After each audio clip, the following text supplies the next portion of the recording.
Good morning. This is Jason Dean coming live at you again for another edition of Film Fanatic. So, hope everyone's doing good. It is Saturday at about 12:28. Pretty nice day. It's nice to see the sun for a little while. It's been kind of gray and overcasty. We had a few nice days, but always this winter has been pretty mixed bag. A little bit chaotic all the time. It's been very warm. It's been very warm, so it's been kind of crazy. Cool and great and wonderful in a lot of ways, but very strange. But anyway, so hope everyone's doing good. I've been getting to a lot of new movies that I've been watching. I went on a big shopping spree at Goodwill, or actually at Goodwill, the last winter handful of times the last month, and I think I pretty much finished up most of those movies and also reviews. And then my last big purchase was at Bull Moose, my favorite place ever. Went to the Bull Moose in Bangor on Monday of last week, so almost 2 weeks ago or so. Kind of in the middle of checking out those movies and also doing videos. I just uploaded a couple of shows of a couple of movies I saw, and they were all pretty much, with the exception of one movie that I reviewed, which is The Crow. I bought The Crow, the original one with Brandon Lee. I bought that on Blu-ray, and have not had never seen it on Blu-ray before, and I have probably the last time I probably saw that movie was like 20 years ago, and amazing. It still holds up. It's even better now. The Blu-ray experience was just incredible. So I uploaded that a few days ago, and then also another movie that I just discovered for the first time, Curse of the Blue Lights.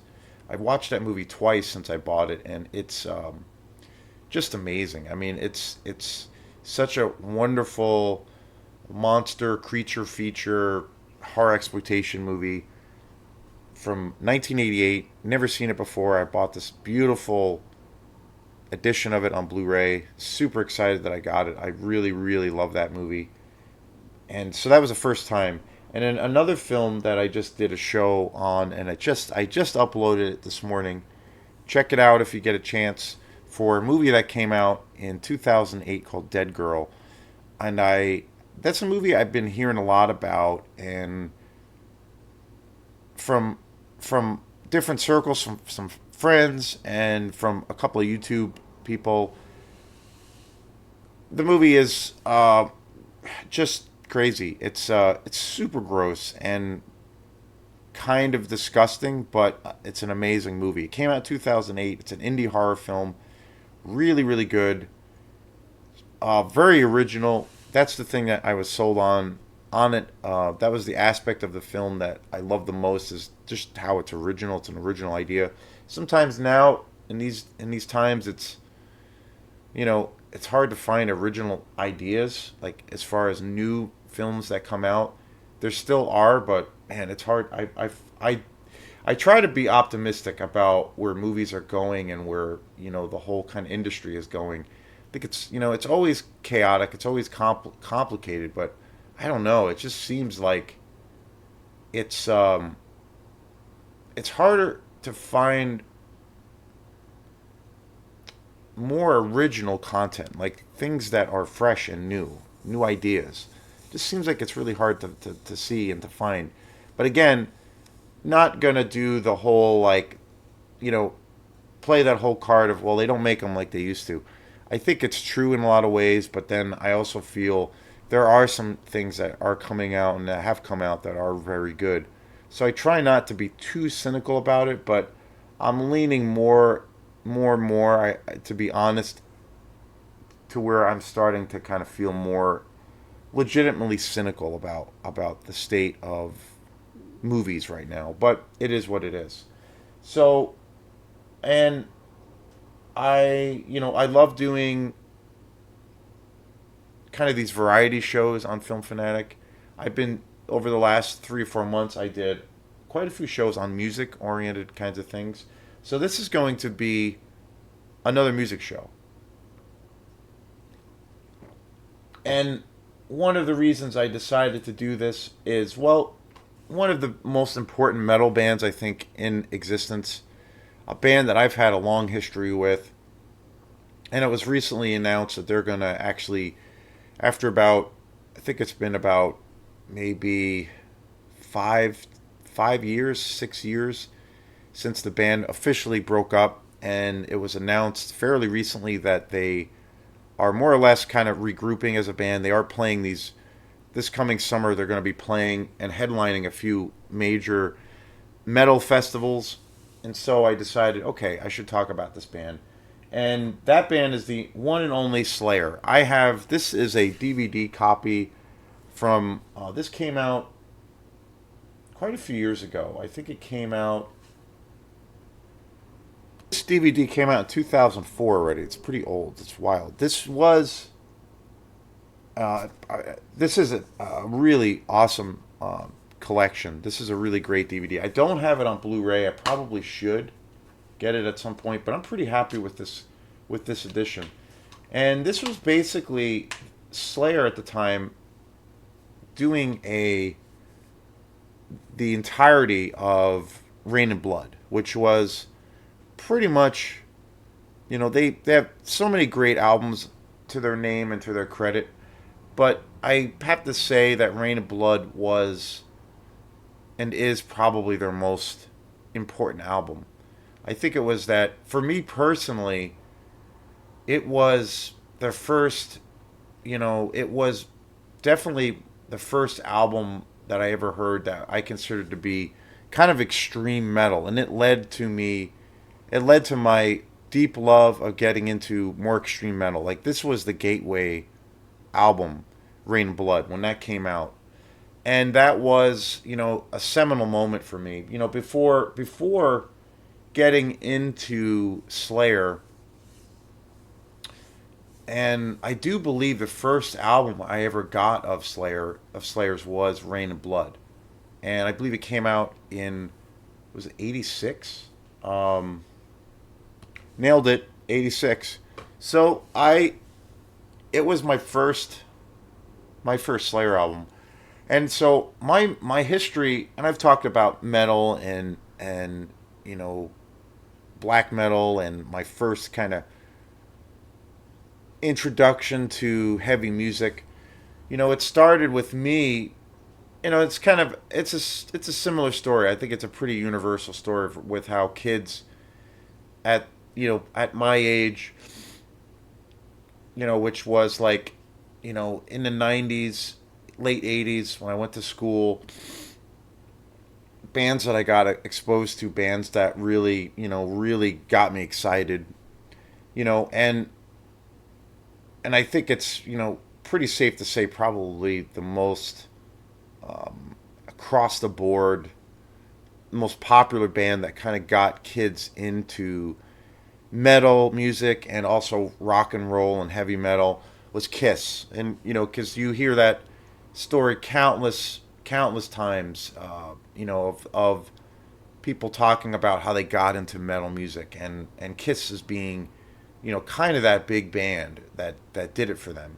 And for me, it was Kiss. Kiss was the very first band, up until I got or discovered Kiss. I was, I liked music. I listened to, whatever. I never owned any music at that time. I mean, I was really, really young. I was probably like maybe 10, 11, 12 years old. So I never owned any music until I think started buying cassettes when I was like, 13 or so. So around that time, I didn't really, own any music, but I listened to music, on the radio. My dad was a pretty big music fan. He would have records, and Robert Palmer and Isaac Hayes and Neil Diamond, and my brother and my two brothers and my sister, they're older, and they had records, and they were really into like the 70s rock, and they were all really into Kiss. And so, I would hear the music that they would play in the background. My dad would play music, and then just classic rock music that would be on the radio, stuff like that. And and I liked it, but it was never something that like made me excited, and where I was like, wow, what is that? I would hear the music, and wherever I was at that age, and I would like it, and it was like, okay, that's cool, and but it never really bit me. I never got bit by the bug of music before I was like, oh wow, like this is really cool. And so I, was kind of coasting through that period of just like listening to music here and there, and it would be on in the background. And I've talked about this experience quite a few times, but it's important, I think, because it was like that seminal or pivotal moment for me. My grandmother, I grew up in New York, and my grandmother lived across the street from me, and on my mom's side, and she had cable. It was back when HBO was a thing. HBO was kind of one of the first, big cable networks. And then there was Cinemax and things like that.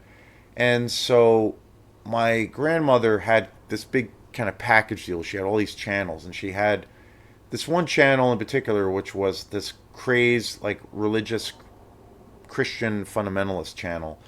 And I remember like it was yesterday, being over there and having and watching that channel, and there was some crazed, lunatic Christian talking about the horrors of this new thing called heavy metal music. And and I remember I was glued to the TV watching it. And basically this this crazed Christian fundamentalist was basically talking about, he named all of these bands, bands like Judas Priest, Kiss, Venom, ACDC, that were all like in direct,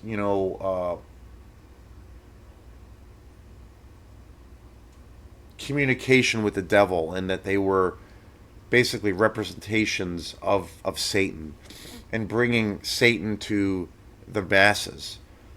And they had all of these, they would show music videos of each of these bands, and they would have, clips of like Kiss and Venom playing, and they would say like, oh yeah, ACDC, the band ACDC, the title of, the name of their band actually stands for Antichrist Devil Child. And then Kiss, they claimed, or this guy claimed, Kiss actually stood for Knights in Satan's Service. And I remember as a little kid hearing that and seeing the videos of Kiss. It was actually the first time I ever saw videos of Kiss with the makeup and everything. And I was, I I was like, oh my God, like, no pun intended or pun intended. I need to listen to this music. And that was what got me into it. That was like, this is going to be it. Like, this is it. And that crazed, fucked up Christian fundamentalist TV show was what got me into metal. And that moment, when he specifically talked about Kiss, that was it. I was like, yep. So I remember going out after that, and I bought Kiss.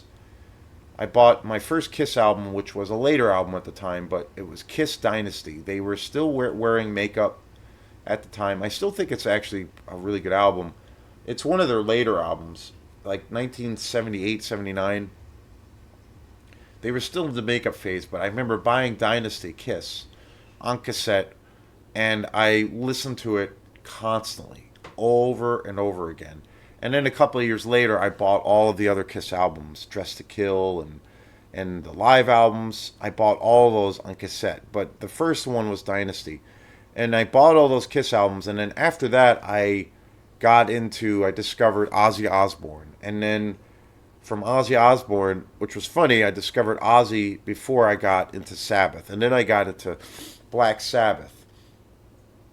And I was, obsessed with them. And I just when I got into Sabbath, it was a different thing because their music was so evil sounding, and I never heard anything like that. And the way the tones of the music, it was more, I was into horror films at that time too, so it was like hearing this music that could be, in a horror movie. That's what it was like for me at that time. And then from there, I got into Metallica. I think my first album from Metallica was Master Puppets. And that was kind of my introduction to thrash metal. And thrash metal, kind of was that first wave for me as far as getting into more extreme music. I became, really, really into Metallica. And then eventually after that, or around that time, I got into Anthrax, really got into them. I got into bands like Exodus, bands like Violence, and these were all thrash bands. And I really, loved the album covers. They were gory. They had, monsters. They had, zombies. It was like it was like I was getting into horror at that age, watching horror movies and reading horror stories. And so this was like an extension of that. And so for a few years, I was really into thrash metal, and that's what I listened to. And then one day I came across, I don't know how I discovered it. I think I might have saw it in a magazine or something, but I saw this little thing about this band called Slayer, and there was this album called Rain and Blood. And so I remember buying it without hearing anything else about it. I bought it on cassette, and my first reaction to the music was that it was a well, the darkness was that they were creating with their music was at a whole new level. And the album, when I first heard Rain of Blood, it kind of scared me because I never heard anything so dark and intense. And that was the album. That was the album that I got into from Slayer, and I got so into Slayer, I got obsessed. More so than the other bands. I got all of their albums after that.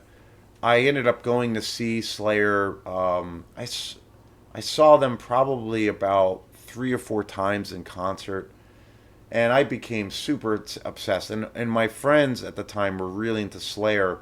And then probably after about 6 years or so of listening to Slayer and and thrash metal and heavy metal, maybe less than probably like 5 years. That's when I got into death metal, and I first heard bands like the bands that were coming out of Florida, Deicide, and Obituary, Cannibal Corpse. Those bands were like, okay, these guys were taking this extreme music but pushing it even further, and so that was like kind of the gateway. But I will have to say that when Rain of Blood came out from Slayer, that overall, even though it took a few years, that was the gateway to me getting into much more extreme music. The death metal scene, and then eventually the black metal scene.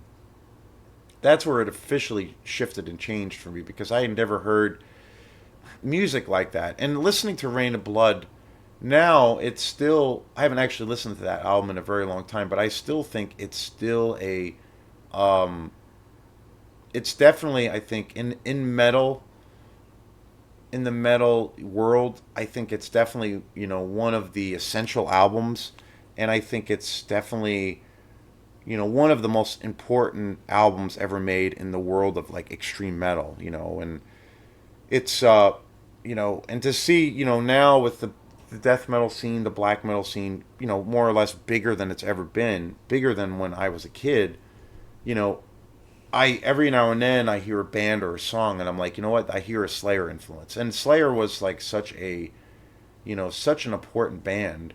I definitely think if they were not a part of that scene, obviously music would have gotten more extreme, but I think they really were one of those bands to really kind of assemble all of the kind of the dark kind of satanic imagery with the incredibly fast riffs and the ominous um, production and just everything. It really, was is definitely one of the most important albums, if not the most important album in extreme music, as far as the later stuff that came after that.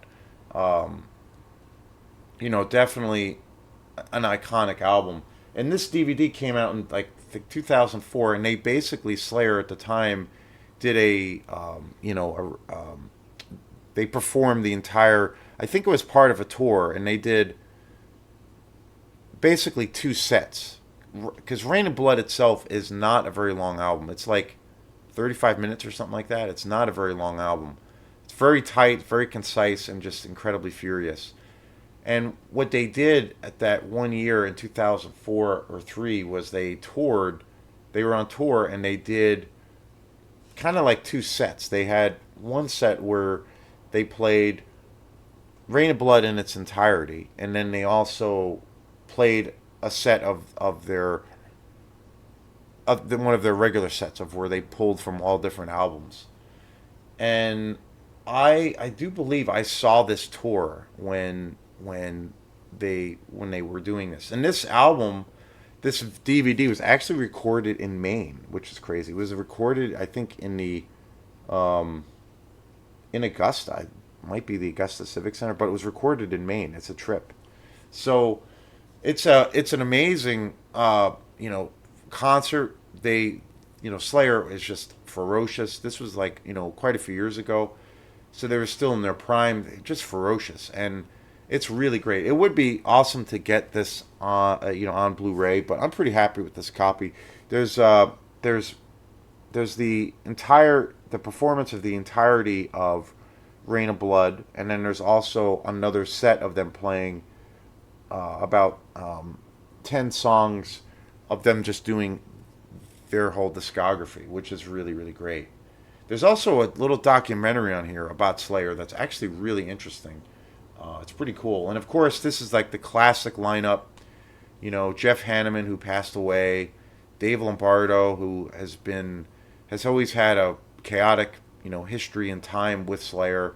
But Dave Lombardo is on here. He was on the original album. He recorded drums on all the seminal albums. Tom Araya and of course Kerry King. Um,